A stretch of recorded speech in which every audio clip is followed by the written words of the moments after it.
स्वागत है आप सभी का एक बार फिर से कार्यक्रम में। और एक बार दो स्टॉक्स स्क्रीन पे लेकर आइएगा। That's IGL, MGL, Gujarat gas. ये डे लो पर ट्रेड कर रहे हैं और इस वक्त विथ स्ट्रॉन्ग वॉल्यूम्स दिन के सबसे निचले स्तरों पर हैं। जैसे कि मैंने ब्रेक से पहले आपको बताया था कि हम इस मुद्दे पर बातचीत करेंगे कि आखिर ये प्राइस डैमेज हुआ क्यों। CNBC TV 18 से मेरी सहयोगी सोनल इस वक्त मौजूद है मेरे साथ। सोनल, हाय सोनल। अगर इन 3 स्टॉक फ्यूचर्स को मैं रीड करूँ, आई थिंक इनके एंटायर करियर के सबसे टफेस्ट मंथ हैं ये अक्टूबर और आई थिंक मिड ऑफ सितंबर से। Exactly in 2 toughest month of the career के पीछे कारण क्या है? ये प्राइस डैमेज हुआ क्यों और आज के इस सलौट के पीछे कारण क्या है? बहुत बड़ा दबाव हमें नज़र आ रहा है इन स्टॉक्स में। इसका एक रीज़न ये है कि गवर्नमेंट ने इनका गैस आवंटन कम कर दिया है 20% से, और ये सेकंड मंथ इन रो ऐसा हो रहा है। तो इसका मतलब क्या है?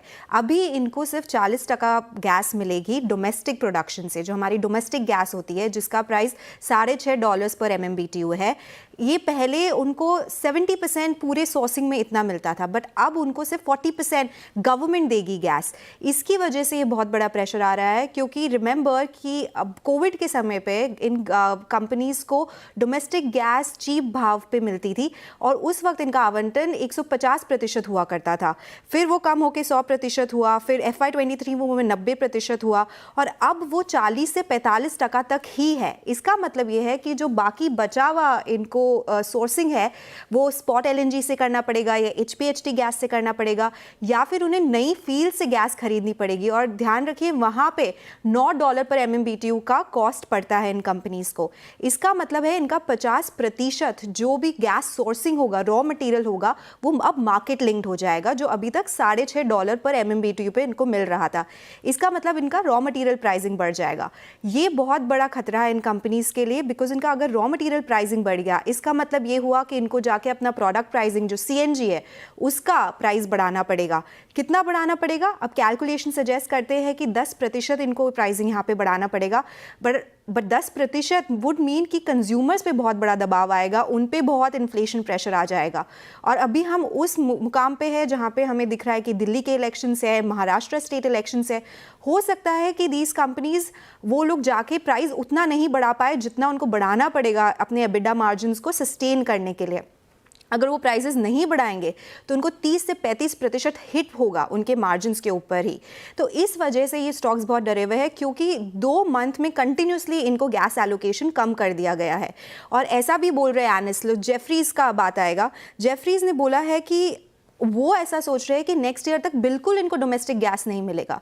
इनको बिल्कुल भी मार्केट लिंक प्राइसिंग से ही इनको सारी गैस प्रोक्योर करनी पड़ेगी।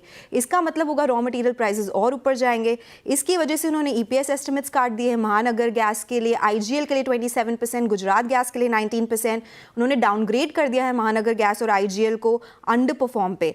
JP मॉर्गन ने दोनों स्टॉक्स को डाउनग्रेड कर दिया है, महानगर गैस और IGL को। उनके टारगेट प्राइस कम कर दिए गए हैं 1300 और 343।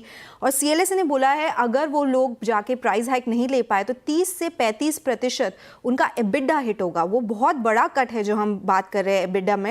एंड इसकी वजह से ये दबाव के कारण हमें ऐसा दिख रहा है कि ये स्टॉक्स भी प्रेशर में है, क्योंकि अगर इन्होंने प्राइसिंग बढ़ाया तो वॉल्यूम्स इंपैक्ट होंगे और अगर प्राइसिंग नहीं बढ़ाया तो EBITDA इंपैक्ट होगा। इस वजह से इन स्टॉक्स में पिछले 2 महीने से बहुत दबाव दिख रहा है। सोनल, बहुत बहुत शुक्रिया। आपने बखूबी, अगर आप देखें, हर पहलू को समझा दिया यहाँ पर। और ये स्थिति पॉसिबल है सोनल कि कोई भी गैस एलोकेशन ना हो, एंटायरली इनको मार्केट से पूरी की पूरी सोर्स करनी पड़े? ये एक्चुअली पहले तो कभी हुआ नहीं।